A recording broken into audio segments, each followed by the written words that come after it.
throughout the entire conversation this afternoon. The class came up because there were some agents here in the Market Center that were asking questions about land purchasing, and there are some contingencies in here that we don't all use in a regular way. So want to have the conversation, talk through some best practices that each of you can apply when you're writing offers. And of course, every offer is different. So you have to really know what it is that your buyer is expecting of you. And, some people might think land is, something really easy, but it is not. So it's like any other purchase. Even though it is just a blank piece of land, there are still a number of things that you want to make sure that you are looking into and finding out, because if that person cannot do with the land what they had intended to do with the land after they own the land, you're the person they'll be calling. So we'll start from there. I'm going to turn on the light just so I can see a little bit better here. There we go. That helps. Okay. All right. So do all of you, if you're not already looking at the vacant land offer to purchase, go ahead and get yourself one off zip forms to take a look at. And we're just going to work our way through this 10-page offer to purchase. And then we'll talk about also the vacant land disclosure report and other things that you should be looking into along with this. All right. So of course, a lot of this is similar to the residential offer to purchase. Matt will take care of that, I think. So, okay. All right. So, the items on the top, that's nothing up to line 23. That's all the same as the residential offer to purchase. Starting at line 24 with zoning, you're definitely going to want to look into the zoning to be sure that what the person is intending to do can be done. And I always will recommend that you not take that responsibility 100% on yourself. Be sure to put some responsibility on that buyer to talk with the township, talk with the county. For example, if someone is looking to purchase a piece of land and they want to put a pole building on it, maybe an average size one or maybe a very large one, they need to know that they can do that. And not just from a subdivision perspective, but also from the township perspective. So the zoning may have some impact on that. Something to also keep in mind is, for example, in the town of Hudson, when something is not developed, it's just automatically listed as ag. And then, at the point that somebody does want to build, they would change it over to residential, but you're still going to want to have that buyer verify that there's no reason why they wouldn't be able to build on that piece of land and build what it is that they're looking to build as well. The rest of page 1 is, again, the same as the residential offer to purchase. And then going through page 2, again, up until line 97, those are all similar things to the residential offer to purchase. Starting at line 98, government programs. Seller shall deliver to buyer within 5 days of acceptance a list of all federal, state, county, and local conservation, farmland, environmental, or other land use programs, agreements, restrictions, or conservation easements which apply to any part of the property. For example, farmland preservation agreements, farmland preservation or exclusive agricultural zoning, use value assessments, forest crop, managed forest conservation reserve program, wetland mitigation, shoreland zoning mitigation plan, or comparable programs. That's a lot. There's a lot of things listed there. And I would venture to say that there are an awful lot of sellers that don't know necessarily. They may have bought the land a couple years ago, decided not to build, and they didn't really look into any of that. So they may or may not know if the land is involved with that. The clue would be if it's on their tax statement, but people aren't paying close attention to those things. So, it is asking for the seller to deliver this. Doesn't mean that you as a buyer's agent should just assume that they are going to do that. Matt, do you have any thoughts on that? I wasn't entirely listening, to be quite honest It's the with you. government programs where the seller is supposed to, Matt's busy with the technology side of things here, so he's been trying to monitor letting people in and all of that. So talking about the government programs and the seller's responsibility to make you aware of any government programs that the land is a part of. Yep. And some of that'll come up too in title work. Correct. Yes, that was my next. I mean, it should come up in title work. Mhm. That's kind of the way that it is. I mean, if the seller doesn't have it ready for you beforehand, then it should be in the title work. And obviously, you know, your job as a licensee when you're listing it is to ask those questions of the seller. You know, is it part of any government programs, managed forest land, et cetera, et cetera, et cetera. Which is part of the vacant land listing paperwork anyway. Right. So as you're going through that, you can't just, again, assume. You need to ask the seller those questions as you're filling out that. Correct. And that way, if you're the listing agent, you know, hopefully you have all that information beforehand. Even as a buyer's agent, you have all that information beforehand because the listing agent did their job and got all of it for you beforehand and put it in the supplements or put it in comments or whatever the case may be. Then you're an informed buyer and you can write the best offer on behalf of the buyer. Mm-hmm. Great. Cool. Okay, good. Next item is managed forest land. And that one is all or part of the property is managed forest land under the MFL. This designation will continue after closing. So it's important to understand what this program is. The MFL is a landowner incentive program that encourages sustainable forestry on private woodlands by reducing and deferring property taxes. Orders designating lands as managed forest lands remain in effect for 25 or 50 years.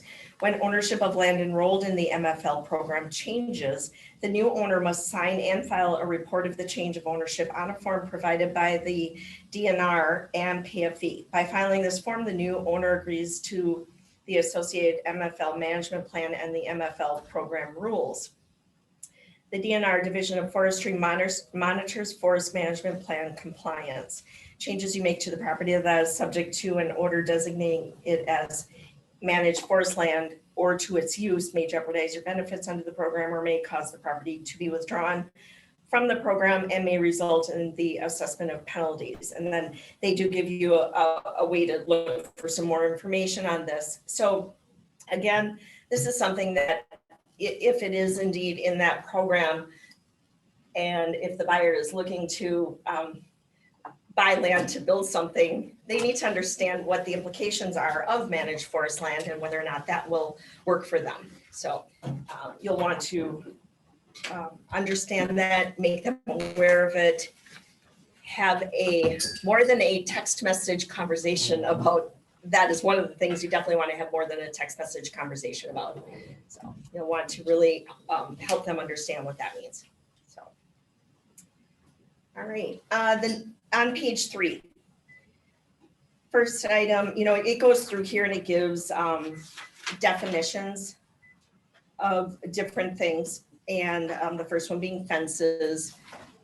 And I think that's a whole packet there. Yeah, go ahead, take. Yeah, I think he's like, yeah. No, go ahead and take that one. Yeah, you're good. Sorry, we're just having some new visitors here. So fences requires the owners of adjoining properties to keep and maintain legal fences in equal shares where one or both of the properties is used and occupied for farming or grazing purposes. This is just, again, one where I'm gonna say, don't assume anything. If you see fencing, it's important that, you know, maybe you go and talk to the neighbor about the fencing that exists and find out what the situation is. You're going to want to talk to the neighbor, but also talk to the owner of the property or through their agent and clarify everything that you hear, because the neighbor may tell you one thing, the owner may tell you another thing, and you're going to have to get to the bottom of that as well. So the new owner coming in, your client, has a clear understanding of what is going on with fencing on the property. Use value assessments. The use value assessment system values agricultural land based on the income that would be generated from its rental for agricultural use rather than its fair market value. When a person converts agricultural land to non-agriculture use, that person may owe a conversion charge. To obtain more information about the use value LAR, conversion charge, contact the Wisconsin DNR. And this is definitely something to be aware of because the taxes, you will see properties that have been used for farming, but they are being sold for purposes of building something on, and the taxes might be less than $100 a year on that piece of land. It's not going to stay $100 a year for property taxes after that farming ends. So your client needs to know that, especially if, you know, if they're going to build right away, well, they're going to expect the property taxes to change. But if they're not, if let's say they're going to sit on it for 3 years and they're going to end that agricultural lease that's going on, they need to understand their property taxes will be increasing on that land. So, and it could increase tenfold, you know, it could change a lot. So definitely something to be aware of. Next one, Conservation Reserve Program. The CRP encourages farmers through contracts with the U.S. Department of Agriculture to stop growing crops on highly erodible and environmentally sensitive land, and instead to plant a protective cover of grass or trees. CRP contracts run for 10 to 15 years, and owners receive an annual rent plus 1/2 of the cost of establishing permanent ground cover. Removing lands from the CRP in breach of a contract can be quite costly. For more information on that, they tell you where to go there. So again, with any of these, you know, does somebody building a house or a pole barn automatically mean they have to be removed from a program? I don't know, but you'd want to find that out. And I wouldn't assume that, you know, if it meant this for this contract that you wrote, if you wrote another one in 6 months, don't assume that nothing has changed. I would again call and you know, put it on your buyer to make those calls, because you want them to hear firsthand from the DNR what the implications of that are. Yeah, our job is to give them the resources to get the information. Their job is to actually get the information. You may think that you're going above and beyond by doing that legwork for them. What it actually does is it makes you liable for that information. Mm-hmm. So by giving them the tools to get that information for themselves, that's a much better service than doing it on their behalf. Right. And they're always going to have questions because they've got this plan in their head. Mm-hmm. They're going to come up with questions for that person on the other end of the phone that you would never even think of. Mm-hmm. So just let them go at it and come up with all their questions, ask them all, and go after it. So last one here, shoreline zoning ordinances. All counties must adopt shoreline zoning ordinances that meet or are more restrictive than Wisconsin Administrative Code Chapter NR 115. County shoreline zoning ordinances apply to all unincorporated land within 1,000 feet of a navigable lake, pond, or flowage, or within 300 feet of a navigable river or stream, and establish minimum standards for building setbacks and height limits, cutting trees and shrubs, lot sizes, water runoff, impervious service standards that may be exceeded only if a mitigation plan is adopted, and repairs to non-conforming structures.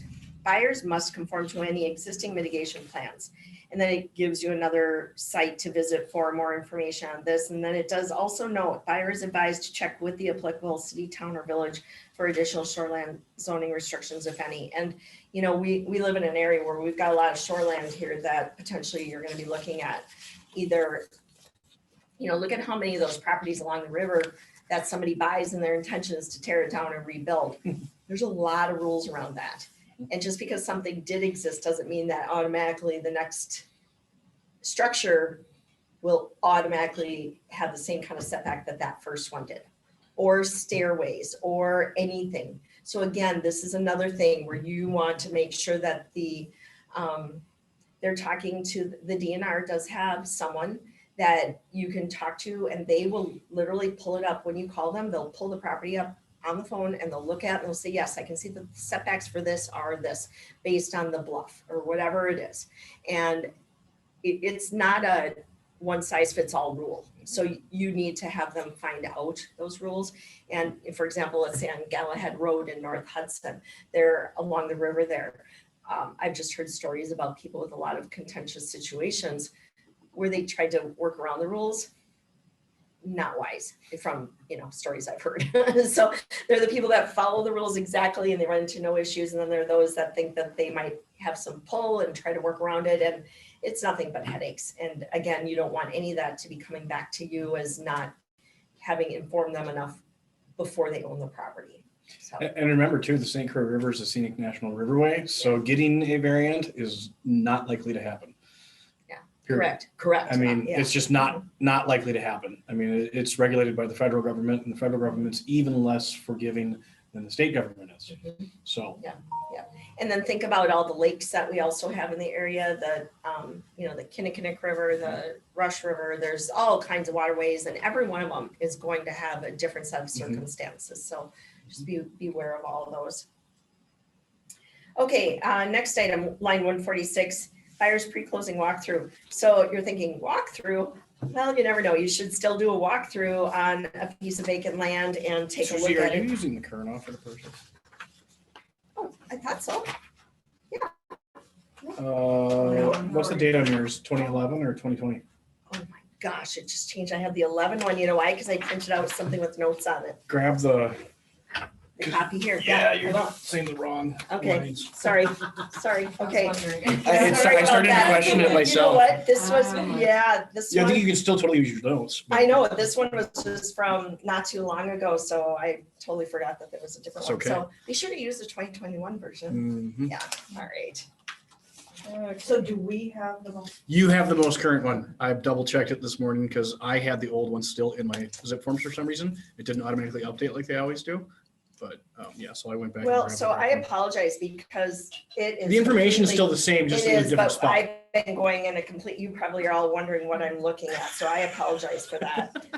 It does go in a completely different order, and the things that I looked at, looks like we're on page 4. So going back to page, just real quick, we'll go back to page 2. It talks about, everything again on page 1 is the same as the residential offer to purchase. And then page 2, again, the same until you get to line 83, where it mentions the vacant land disclosure report. And you need to have that, and the most up-to-date version of that, of course, it's the same as the residential disclosure report that we would be getting, and you want to make sure that you have that. Then it has property condition representations, anything else that the seller has used to disclose. And there are other disclosure forms possibly that they could use. So you're going to want to look to see if there is anything else. So maybe even if they disclose like one of these programs that we were just talking about, that might be, it would be worth it to write that in here, because then it shows that, yes, indeed, we did talk about this with the buyer. Because if they sign off on it and it says in here that you included that information. Yeah, if they have all of the information, if they've got the entire document and everything, I would put it there. If it's just a discussion and it's, hey, they've said that it's managed forest land, Yes. don't put it there because you need that entire document. Right. The buyer needs that entire document. It could be especially with, I'm thinking managed forest land specifically, just because that's probably the most common government program around here besides shoreline zoning. There's just a lot of rules, and that managed forest land is very much dependent upon who the recipient of it was, so who the current owner was that had it drafted in the first place. So, Okay. I think.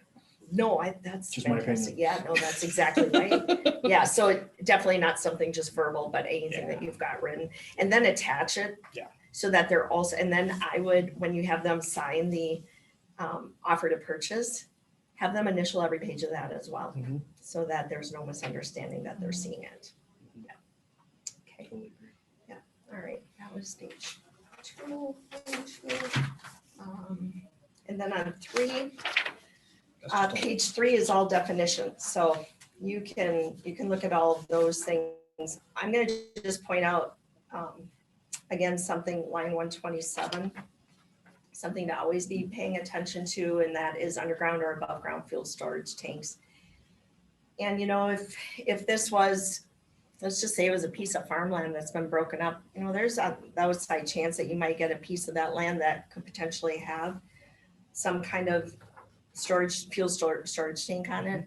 And there is a website to look that up.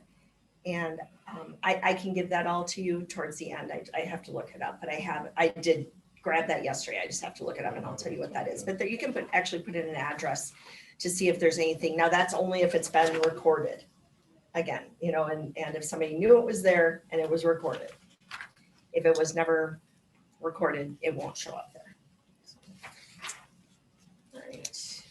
Okay, page 4, this is where, let's see, where did we end up here? We were down to, we 29. talked about fences and then, oh, and they did add a caution. So the new contract below fences at line 231 did add a caution in bold, and that means that it must be something that they've had enough questions over the years. Whenever they add something and bold it means it's something that's come up often enough. And it says, consider an agreement addressing responsibility for fences if property or adjoining land is used and occupied for farming or grazing purposes. And I would say that's a similar thing to like a shared driveway agreement or something like that. So again, making sure you know who's responsible for the fence and all that. All right, then at line 233, they added property development warning. If buyer contemplates developing property for a use other than the current use, there are a variety of issues that should be addressed to ensure the development or new use is feasible. Buyer is solely responsible to verify the current zoning allows for the proposed use of the property at lines 251 to 255. And going back to that, 250, oh, we're not to it yet. Sorry, we're not that far yet. We'll talk about that when we get to it.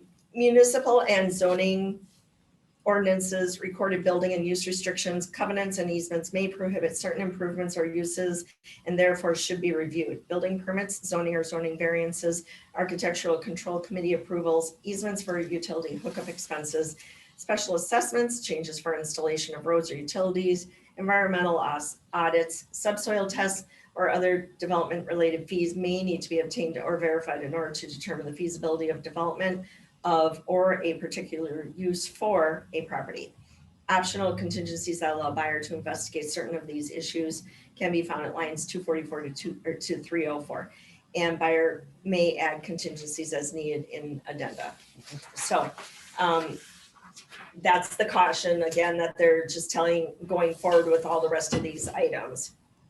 So buyer should review any plans for development or use changes to determine what issues should be addressed in these contingencies. So line 244, proposed use contingencies. This is the one that we just mentioned, they mentioned here.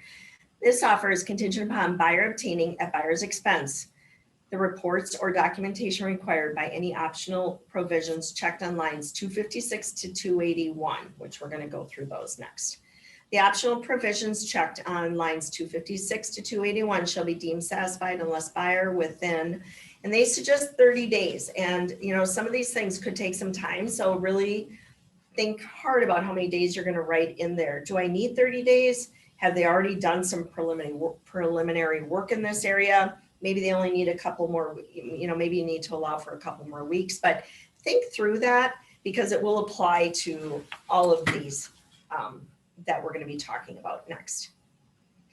30 days after acceptance. Okay, shall be deemed satisfied unless buyer within 30 days after acceptance delivers 1 written notice to seller specifying those optional provisions checked below that cannot be satisfied, and 2 written evidence substantiating why each specific provision referred to in buyer's notice cannot be satisfied. So you need the proof to back it up. It's not just something where they go, let's just use one of these to back out. There, you actually have to use the proof. Upon delivery of buyer's notice, this offer shall be null and void. Seller agrees to cooperate with buyer as necessary to satisfy the contingency provisions checked at lines 256 to 281. And then, so at 251, proposed use, buyer is purchasing the property for the purpose of. Matt, my recommendation would be to be pretty specific here. Mhm. So for example, if they're going to be building a house, don't just say purpose of residential house. I would be specific to say, let's just say it's going to be kind of a big house. Let's say 6 bedroom, 4 bath, footprint of 2,000 square feet, you know, because, and we'll get into it at some point, there could be setbacks that they don't know of yet. And if the setbacks prohibit them from being able to build a house with that big of a footprint, they can't build a house. So you can look into architectural control committee stuff too. So if Yeah. somebody's got a specific kind of house that they want to build, I had a client actually a year ago that they were building one of those houses. And I had no idea how to describe it, honestly, in the offer, in that space. And he's like, well, we want to build a slab on grade shed house. So I put that in there. Well, I had to amend that out of there lickety split when it got to the lender, because the lender's like, excuse me? So don't put that in there. How about barn dominium? You could maybe do something like that. Yeah, What those are getting I popular. was told by the lender was to use something to the effect of a slab on grade single level home in this situation. It's still the same. Sure. It's still specific, Yeah, but for lender purposes, it's specifically vague, and they like that much better. So especially since those houses are really popular right now, be careful with those. explain what that is. Shed house. Oh, shed house. Okay, yeah. Mhm. So kind of like the barn dominium. Yep, same idea. Yeah. Exact same Yeah, idea. they are really popular right now. Well, In yours, you could say a post and beam on grade house, something Sure. like that, same idea. Yep, so you're gonna wanna be specific with it. So you're saying to not put that they're building a house? I wouldn't. I think there will be, depending upon the lender, it's the lender that could actually have a hissy fit over it. So, So how would you word that? like in my situation, he specifically told me, change it to just, slab on grade, single level home. The The only- challenge there though is Yeah. if they can't build their house, you can't use that as your Yeah, out of the deal. I'd have a problem with that and I would Yeah. almost wanna change it Well- after the fact Uh-huh. or something, amend it later. I don't know. Yeah. Because if amend it at the point that the The, lender's gonna get, I don't know. what protect covers them. us, what Yeah. covers us though, is there's more, where was it? Yeah, so approvals and permits, so permits, approvals and license, so that proposed use is an overreaching, it's an umbrella. And then you have the specific for zoning, subsoils, wastewater treatment, easements, approvals and permits. Those are the specifics to, what's the word that I'm looking for? To define that proposed use. So when you look at like your permits and approvals, such as licensees as appropriate, or the final discretionary action granting authority prior to issuance of permits. So if you can't build a house in that area, you're not gonna be able to get a permit. So if you've got a proposed use, you've gotta have one of those additional or all of those additional portions Things checked. selected, because those are what protect you for that. So if you did put something that is specifically vague, you'll have the additional information later on, zoning, well, zoning's not gonna do it. Subsoils, easements and restrictions could potentially do it because a covenant or restriction could affect it, or architectural control committee. But under the approvals and approvals permits permits, would be there. but they're still asking for the following items related to the buyer's proposed use. Mhm. They still want you to list it there. So you Yeah. should be checking all the boxes between 255 and 280. Not necessarily all of them, but certainly if you're doing a proposed use, you'd need to have, I would say, one. Because one of those within there are going to cover that proposed use, Right. at least one of those. So, and it could just be approvals and permits, it could be zoning. And you can kind of, I don't want to say you can kind of pick and choose, but if the buyer's satisfied with the result of, the approvals and permits, then you maybe don't need to do zoning or easements and restrictions. Or they don't need to worry about that in that situation. It depends upon the property. It's Well, very it's almost like I would rather check all the boxes Mhm. and then if you don't need them later, fine, you don't need them. Precisely. But if they're all checked. Yep. You've protected yourself because you have lots of contingencies to get you out of the contract. Yep, yeah, the more contingencies, the better, in some cases. Unless it's multiple offers or Right. something. But even then, you're still gonna have, on the land, it's Yeah. less of a concern with multiple offers. However, it is Mhm. happening, Right. so. Okay. And it might be that you just need to have that conversation with the lender ahead of time and just say, hey, look, here's the situation. I need to write this in because I need to make sure that we're not shorting the buyer of their opportunities here. So we need to be really specific because the contract says so. And you may not like those words, but I'm just letting you know ahead of time and then see what they say. Go from there. Mhm. All right. So that was 251 to 253, and they, again, in bold say, insert proposed use and type or style of building size and proposed building location if a requirement of buyer's condition to purchase, for example, 1,400 to 1,600 square feet, 3-bedroom, single-family ranch home in northwest corner of lot.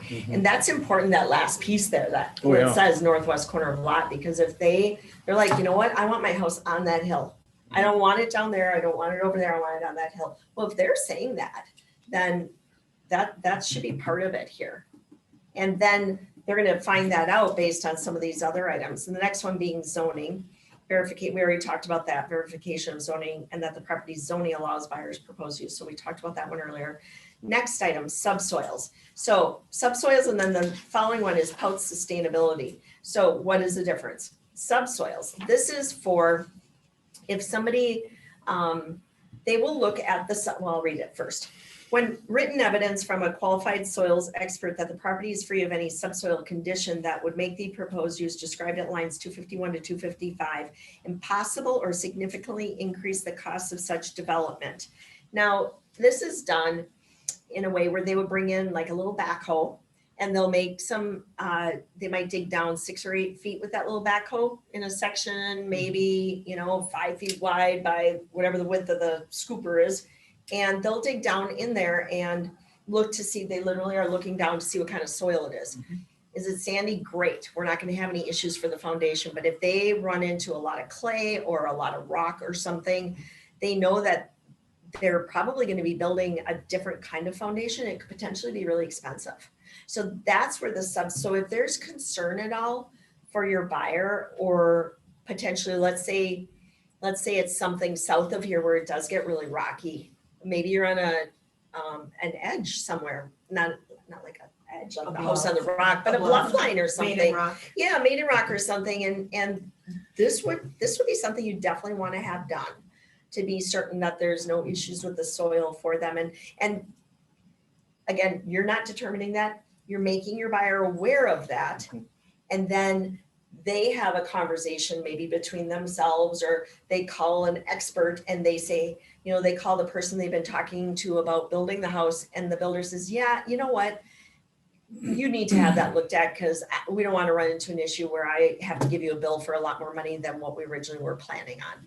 So The other thing with that too is it also could be a situation where maybe it's an old farmer, old piece of farmland, and maybe it's next door to where the barn was or the machine shed. oh, that's a good point. And Yeah. your buyer wants to make sure that the soil's not contaminated by oils, Oh. or maybe it's an old back 40 junkyard, where somebody's been dumping old cars and stuff And since the 20s. I remember probably 40 years ago, a situation somewhere where the builder was dumping in a development, just dumping things like old cement and things like that, because the lot did not look desirable. It was kind of down in a valley, and no one would ever know because it's all grown over now. But there's a lot of junk down in that valley. So it's something, you just never know what.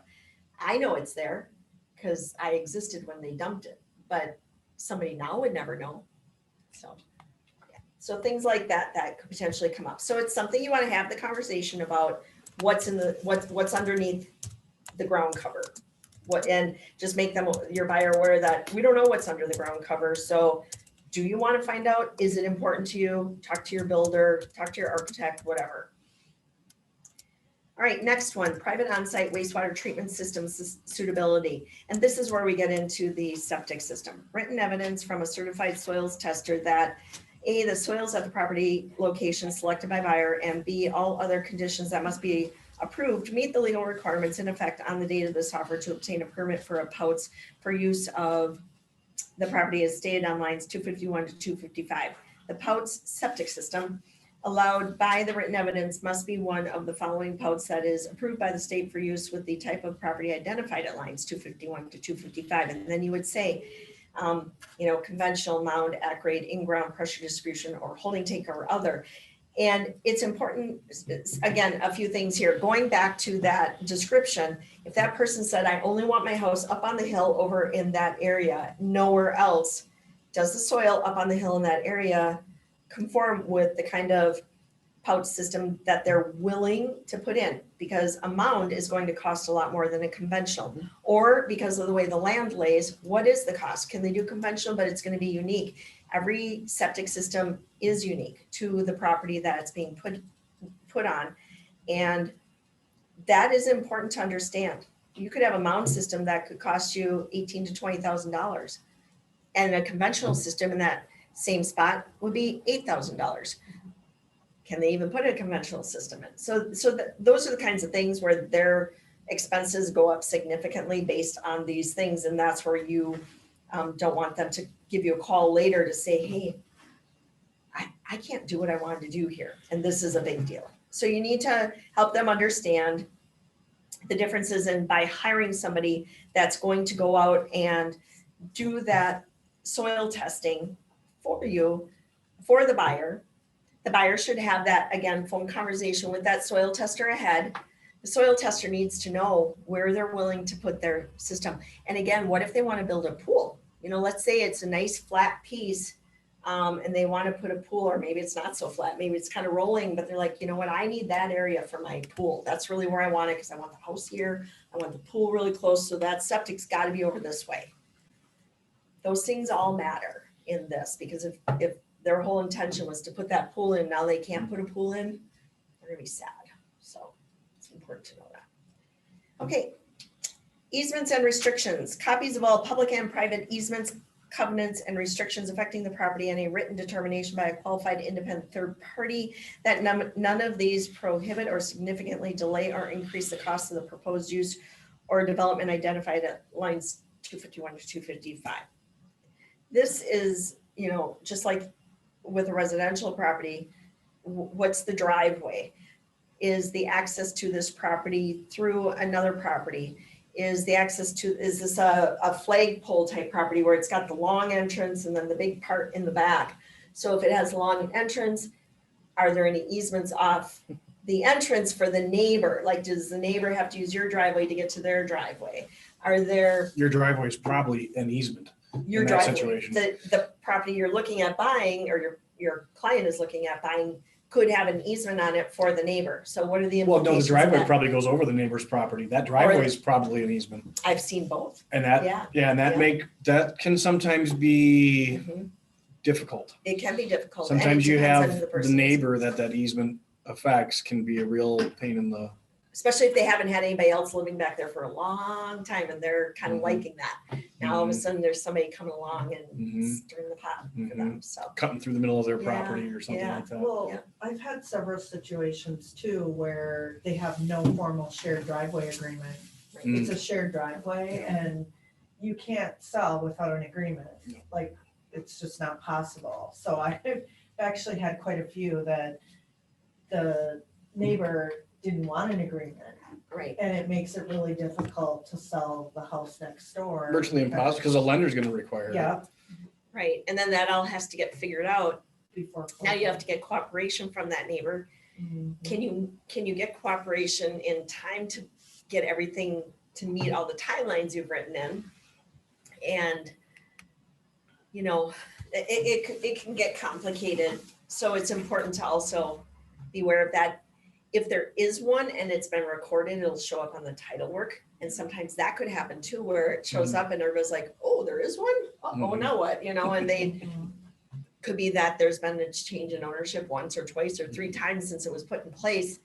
And somewhere along the line, it got lost in the shuffle and they didn't even know. So, and you know, oftentimes neighbors are great. They're like, hey, we get to split the costs on sealing the driveway. We get to split the cost for repairs, and they're thrilled because it's not going to be as expensive. But again, it's shared. So what does that mean? Sometimes the shared portion can just be 10 feet and nothing else.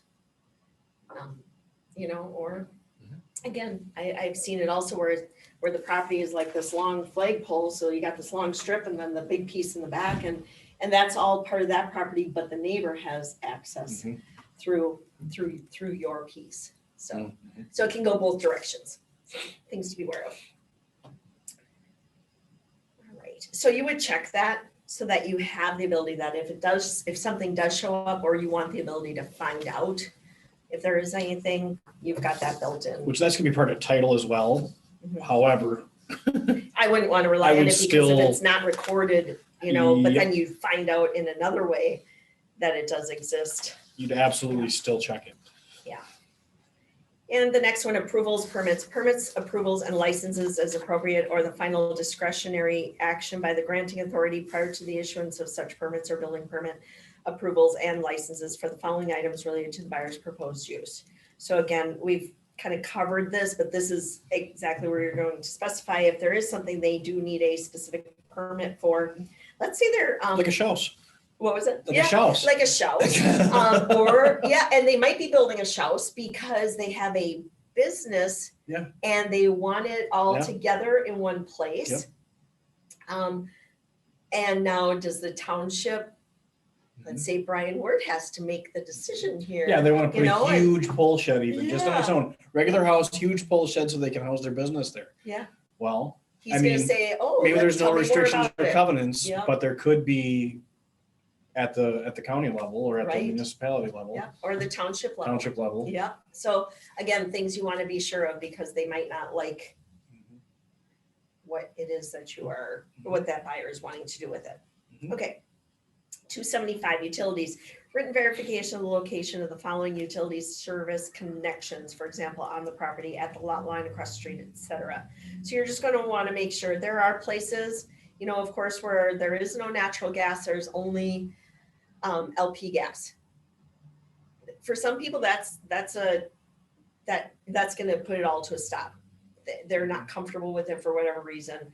And if it's only LP and they cannot get natural gas might be the next street over, but it doesn't reach that property, that can just, you know, stall the contract right there. So you're going to want to know these things. Cable probably isn't as critical anymore, although Baldwin Telecom, that's high-speed cable, internet, isn't it? yeah, for high-speed internet. Yep. So Mike had a question, is calling the county helpful? I'm assuming that you mean that with regards to approval and permits, Mike. And yes, the county is always as a first place to start. However, the county does not have all of the information. They do leave a lot of information up to the municipality, whether it's a town And they'll or tell city you. or village, and they'll tell you that. So it's, you know, starting at the county level, it's a starting point. Sometimes they've got everything, sometimes they don't.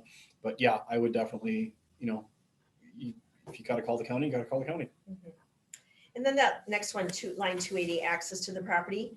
If it were me, I would probably just automatically check that one, just on the outside chance that what if, you know, what if there was some kind of weird thing that came up, and you all know how weird shit shows up on things, that there is a legal vehicular access to the property from public roads. Well, and sometimes you have a situation where there's an access that's there, but that's not supposed to be being used. The county or the municipality is like, okay, yeah, that's there for now.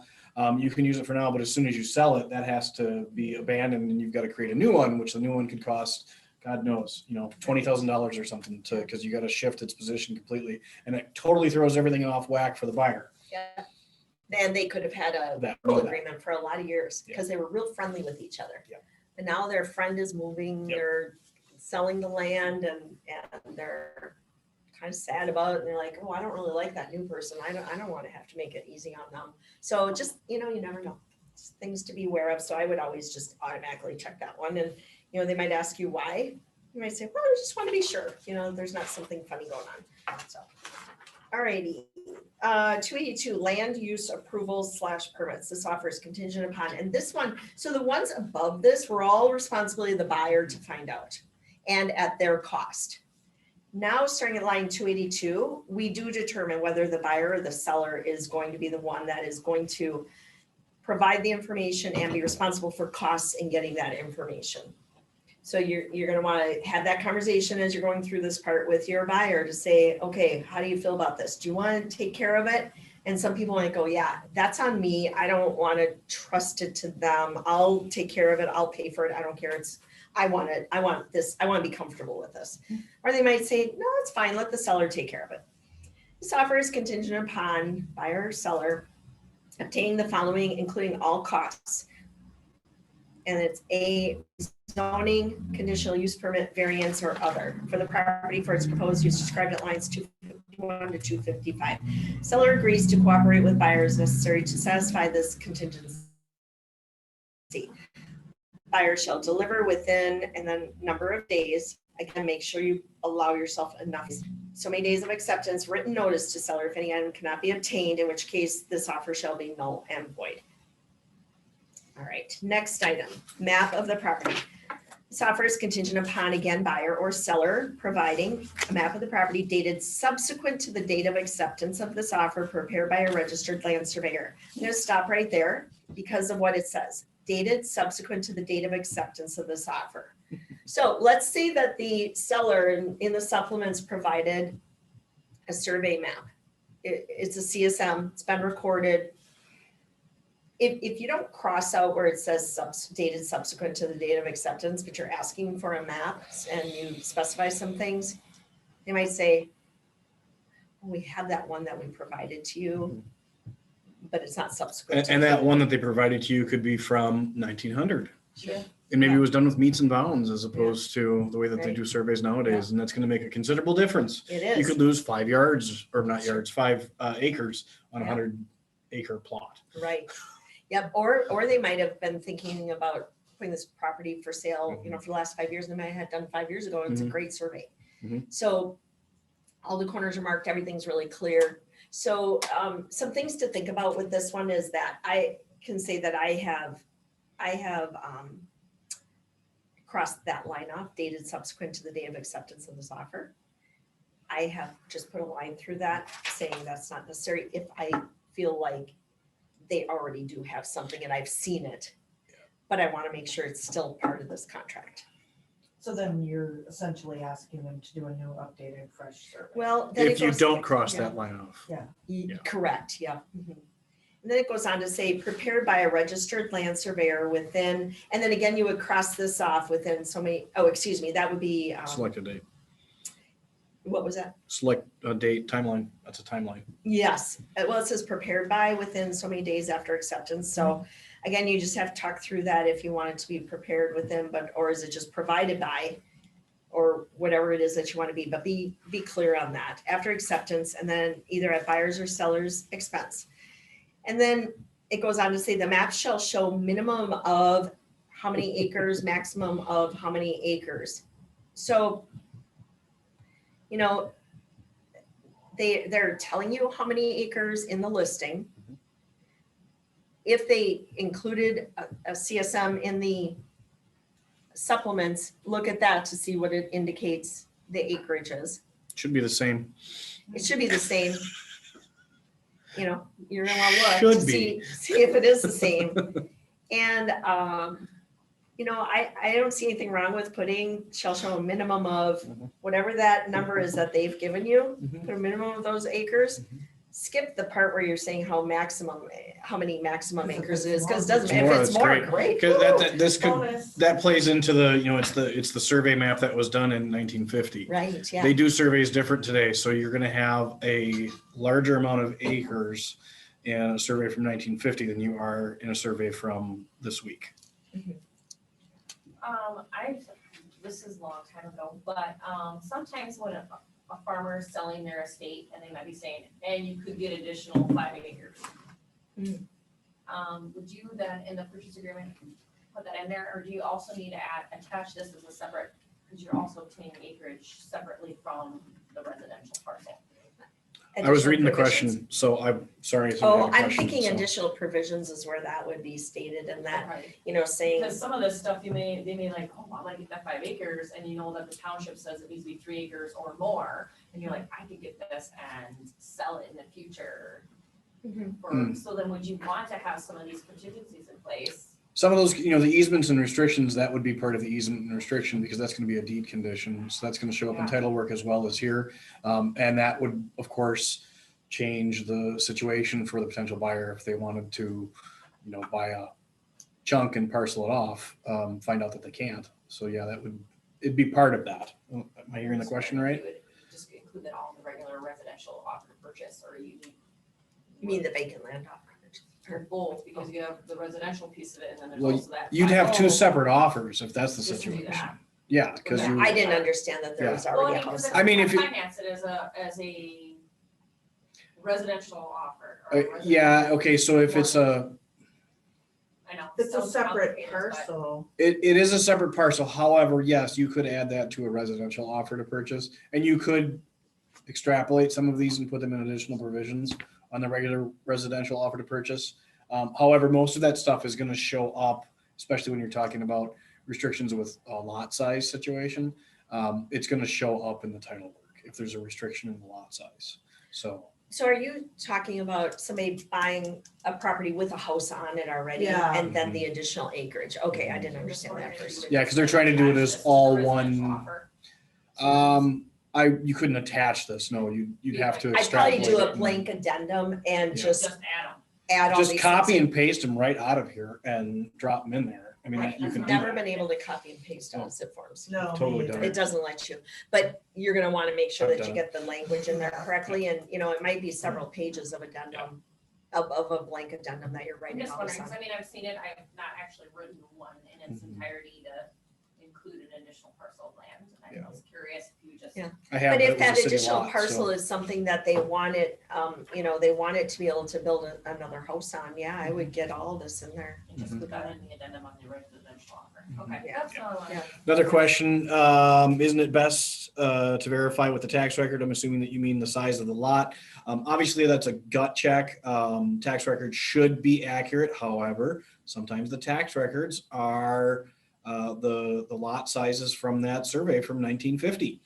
And they haven't been out there and it hasn't had a new survey done. So if that's the case, then the lot size is going to be different than it was. And just like appraisals where people are measuring a house, no two surveyors are probably going to survey the property and get the exact same measurement. It's no different than with a house. No two people are going to measure a house and get the exact same number. So there's of course going to be some variation, but yeah, I mean, as a gut check, preliminary, as a listing agent, that's where you go to get that information. That and a survey, if you have the survey, for sure. And then as a buyer's agent, yeah, you want to see a survey map at a minimum, and obviously use the county's information as well, because that should all match.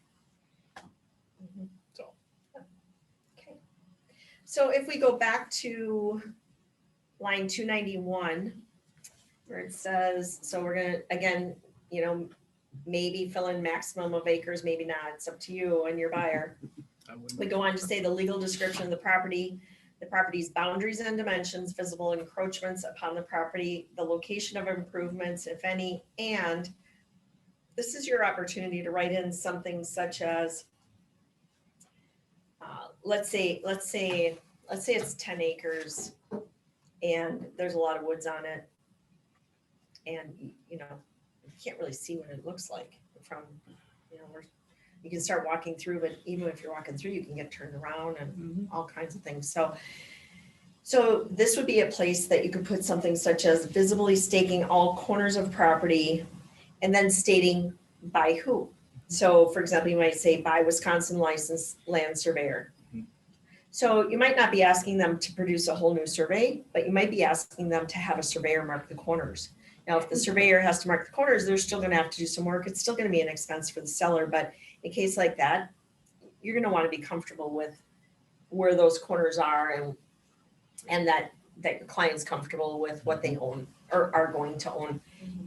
And sometimes some people will say, you know what, they don't need to have a surveyor go out there. I'm okay with them marking it. If they feel like it's somebody, a lot of times hunters, for example, they really know their land.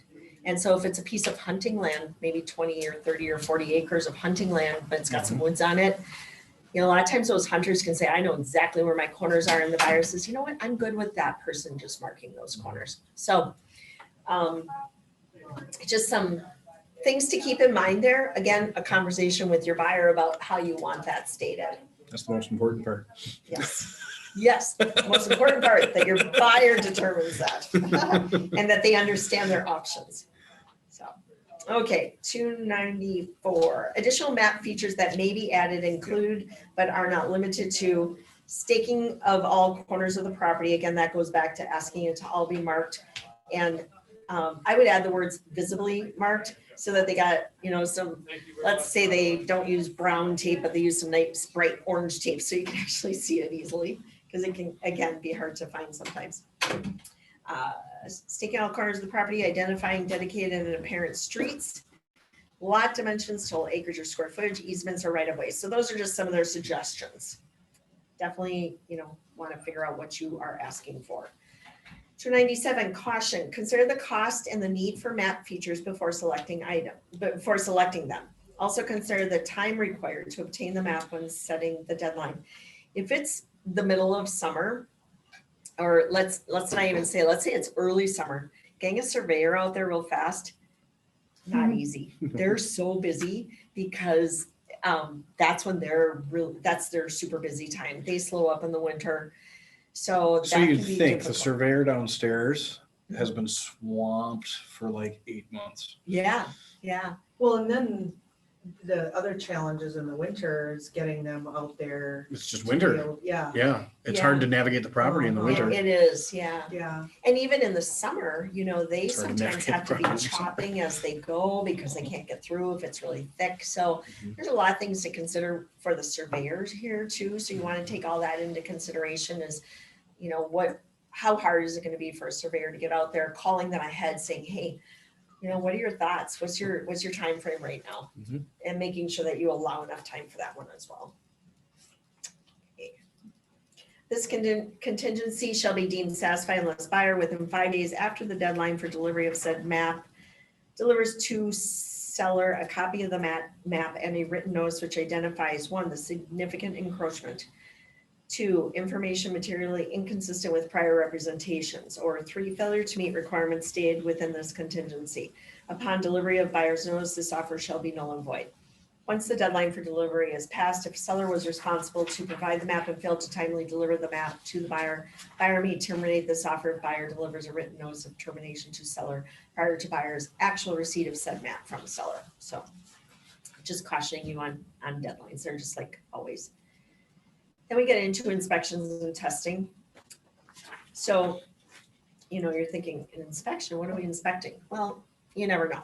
So There could be a structure on a piece of vacant land. There could be a barn, there could be a hunting shack, sure. there could be a garage Or an old camping trailer. or an old camping, I Yeah, there's all suppose, kinds sure. of things that could be on Yeah, there. it could even be, it could be somebody that's selling the property as vacant land and maybe it has a mobile home on it. Sure. So they're really trying to get it and sell the mobile home with it, Because but they don't want to have to dispose of it. right. Well, and Yeah. it could be a situation, not even dispose of, it could be, mobile homes can be difficult to sell. Yeah. So they're listing it as a piece of vacant Vacant land land. and they're just kind of throwing in the mobile home for free. And you maybe have a buyer who's looking for a piece of land with a mobile home on it to live in.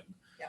Well, here And- you go. Now they can inspect it. And 'Cause that you- can, yeah. Because that- you have to use the offer that most closely matches the property in addition to how it's listed. Mhm. So even if there is a mobile home on it, it's not listed as residential, it's listed as vacant land. So you should probably be using the vacant land. Yep, and you'll want to know about that as well, because the lender will say, say the appraiser went out there and you know, this says it's a vacant land purchase. However, the appraiser said there's a structure on it. What's going on there? Yep. That'll come up. Yep. So will that lender still give the loan for that land based on that? If not, do you need to find a different lender that will? So that's something also to be conscious of is, Absolutely. you don't want to just assume that it's no big deal because it's just a hunting shack. It's no big deal. I've had Um, deals fall through because of that actually. Yeah. Because the yes, lender wouldn't, and the buyer said, well, I'm not going to go anywhere else. Yeah, So, there you go. So, okay, buyer may only conduct inspections or tests if specific contingencies are included as a part of this offer. And inspection is defined as an observation of the property which does not include an appraisal or testing of the property other than testing for leaking carbon monoxide or testing for leaking LP gas or natural gas used as a fuel source, which are hereby authorized. A test is defined as the taking of samples of materials such as soils, water, air, or building materials from the property for laboratory or other analysis of these materials. So this is just like residential. Seller agrees to allow buyers, inspectors, testers, and appraisers reasonable access to the property upon advance notice if necessary to satisfy the contingencies in this offer. Buyer and licensees or both may be present at all inspections and testing. Blah, blah, blah. Okay, no, any contingency authorizing testing should specify the areas of the property to be tested, the purpose of the test, for example, to determine if environmental contamination is present, any limitations on buyer's testing, and any other material terms of the contingency. And then it goes on to talk about buyer agrees to promptly restore the property to its original condition after buyer's inspection. So this is just the same as, The rest of the offer is actually pretty much just the same Yeah. as the residential. yep, so, yeah, so those things are the same. And it does have a note here, seller acknowledges that certain inspections or tests may detect environmental pollution that may be required to be reported to the Wisconsin DNR. So things to think of there. So what might you do an inspection on? I suppose if there was a camper or a mobile home or something like that, and you just wanted to know what you're getting yourself in, or the buyer wants to know what they're getting themselves into, and the lender's okay with it, you might want to have that looked at. What would other things be? Testing, Yeah, I mean, we've got the of species, et cetera. So I suppose you could be doing, you could have an arborist out to make sure if it's forest land that the forest is actually in good shape. Or maybe you're buying a piece of vacant land that's a forest and you're actually a logger and you want to log it. So maybe you want to have somebody out to make sure that the trees that are growing on the property are good and healthy and you can actually log it and sell them and make some money. Sure. I mean, things like that do happen around here. Yep. So, That's- those are odd great. Yep. type situations that could come up. That sounds great. Okay, good. All right, so then as we go forward, page 7, that's financing contingency and appraisal contingency, same as residential. Page 8, are they needing to sell a house to buy this land? You never know. I mean, let's say it's 200 acres and it's not far away. It could be that. It So happens. I've seen It does it. happen, yeah. Mhm. There's bump clause in here. It does have at line 462 homeowners association, so you're gonna wanna mark here Mhm. if the buyer's aware, if there is a homeowners association, and the seller needs to respond to this. And just about everything around here in the Hudson Yeah. area Yeah. is going to have some kind of association. There's going to be covenants or restrictions. So that would fall under homeowners association. And if it's not disclosed beforehand, this will help it be discovered later. Yeah. Okay, 466, closing prorations. Following items, if applicable, shall be prorated at closing. Now, this is same as residential, and actually my comment here is going to be the same as if we were looking at residential offer to purchase right now. Based upon date of closing values, real estate taxes, rents, prepaid insurance if assumed, private and municipal charges, property owners or homeowners association assessments, fuel, and then you would write in. Mhm. Okay, if it's fuel, let's just say, again, it's vacant land, but let's say there is an LP tank on the property for some reason, maybe the previous owner, who knows, they had some kind of a hookup to a camper that they would bring in every weekend or something. And they're leaving the tank with a lot of fuel. So it goes on to say caution, provide basis for utility charges, fuel or other prorations if date of closing value will not be used. What they're saying there is, and actually the residential offer to purchase explains this a little bit differently, but the point being, if there's an LP tank and or oil, let's say it's an oil tank. Mhm. This is a really good example. Oil now is more expensive than it was, resident, or the home heating oil, I guess is what you would call it, is more expensive now than it was, say, a year and a half ago. Yep. So if they, excuse me, the other way around, it's less now than it was year and a half ago. So for example, if they let's say they filled the tank a year and a half ago or a year ago or whatever it was, and they paid, just pick a number, $3 a gallon. Mhm. And the tank's pretty full, they didn't use much of it. Well, now the buyer is saying, well, I can get it for $3 a gallon now, or excuse me, $2. $2 a gallon. Why would I pay them? Because they bought it at that. I'm not gonna do that. Have them come back out and take all the oil out there and I'll start new. I'll start with a different company, new tank, whatever. They can take all that back, something like that. So this is one of those things where you just want to be conscious. You want to, if the seller says, oh, here's what it's going to cost you to prorate that oil, and you pay the seller for it. And you see in it, it does say based upon the date of closing value. So it's supposed to be based upon the current value, Yeah, not what they paid for it, whenever they paid for it, whether it was a month or 12 months ago. It's based off of the current values, which can be difficult to find sometimes. You might actually end up having to call the company that keeps it full. yeah, and they will know that. Right. The company that filled it will say, well, this is what they paid for it. It was this much, Yep. this many gallons at this much per gallon. And what is it today, though? What is it That's the today? answer. And that's the key. So I do know of situations where sellers wanted all their money back on that. And the buyer's like, sorry, it's not my fault that. So knowing was that a lot. that's spelled out in there and knowing Yeah, that and that's it's in there. there, so don't remember feel like that. you have to argue about it. And that's the same on the residential offer too. So whenever It you is have the one same. of those rural properties that has an LP tank and somebody wants to argue Yeah. with you about it. And they will Go right argue to with it. you about it. Oh, yeah.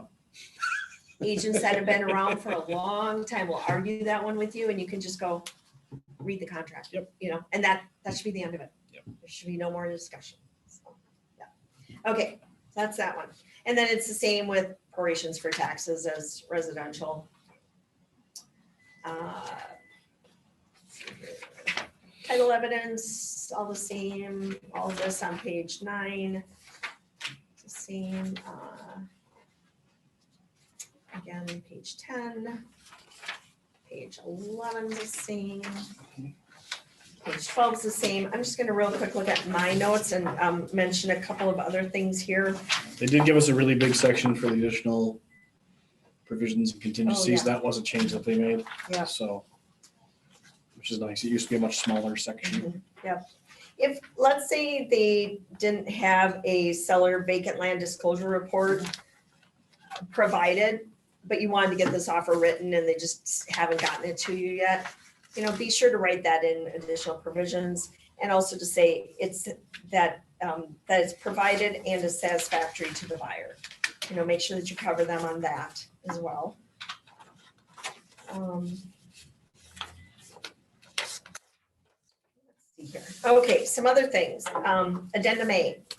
Should they include an addendum A with this? We are not requiring it anymore as a market center.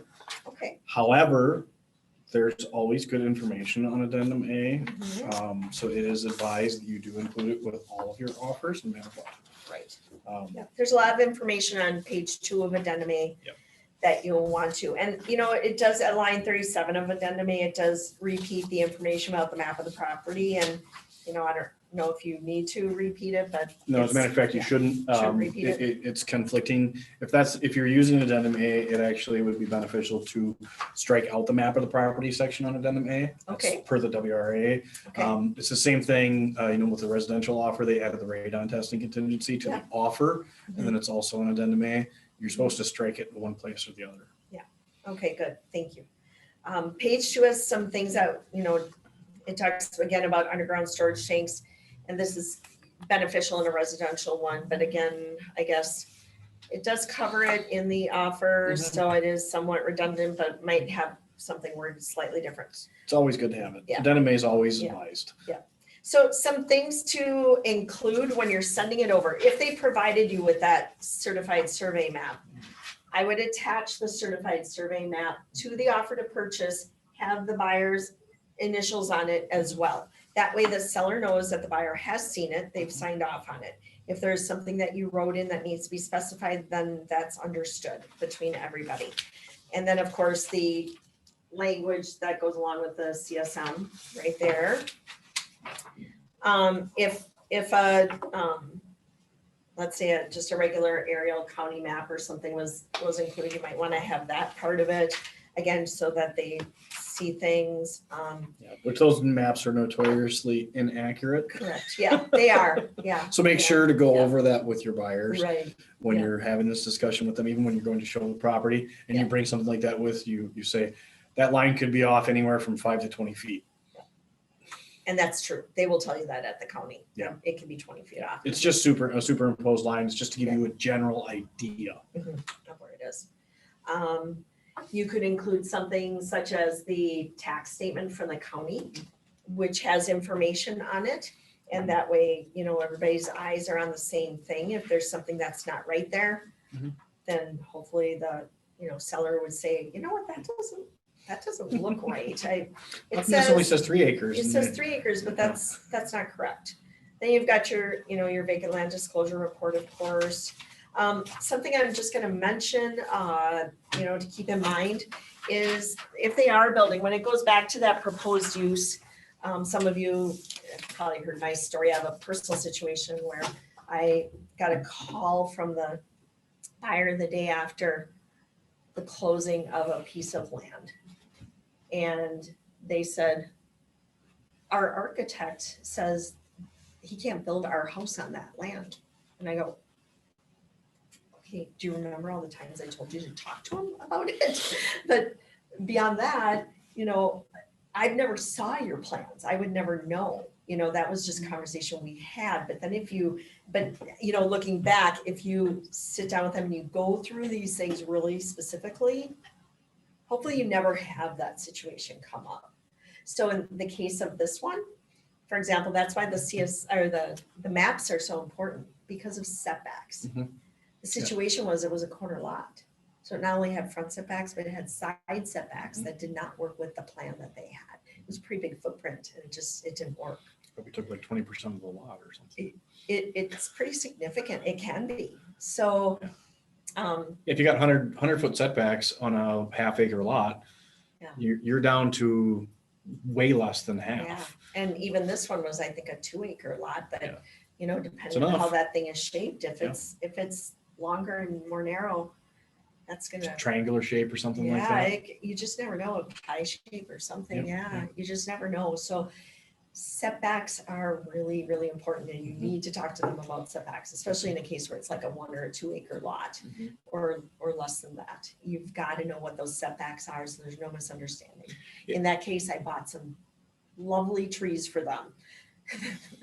That I ended up paying for the trees just Commissionectomy. to, yeah, because after a number of meetings, he did finally get some, Mhm. the township allowed them to build what they wanted to build, but Mhm. they said you have to put trees up to block that Hmm. side, so I bought all those trees. That was nice of you.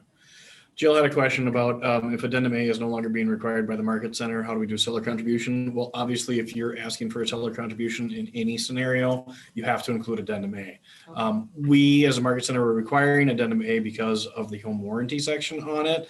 And that was our error and omissions insurance that required that. Our current error and omissions insurance does not require that, so that's why it's no longer required. But if there's a contingency that's on addendum A that you need, obviously you have to use that addendum. So hopefully that helps. Okay. Cool. Any Anybody other else have any questions in the room? I can unmute everybody. Wherever that is. Where's the unmute? Over here. No. My glasses on. No, I've got everybody muted, or I had everybody muted. Okay. All right. Well, if nobody has any other questions, Call Matt when you have one. call me if you have one. And I do have, if anybody's interested, I got a legal update that the WRA had sent out this summer, fall, when they updated the forms. And it actually goes over everything we talked about today, including the detail about all of those proposed use contingencies. So if anybody's interested in it, I can either make copies or I can email it to you. So you have it. Yeah. Take a copy. I'll take a copy. Cool. All right, good. Thanks, everyone. Great class, you guys. Thank Thank- you.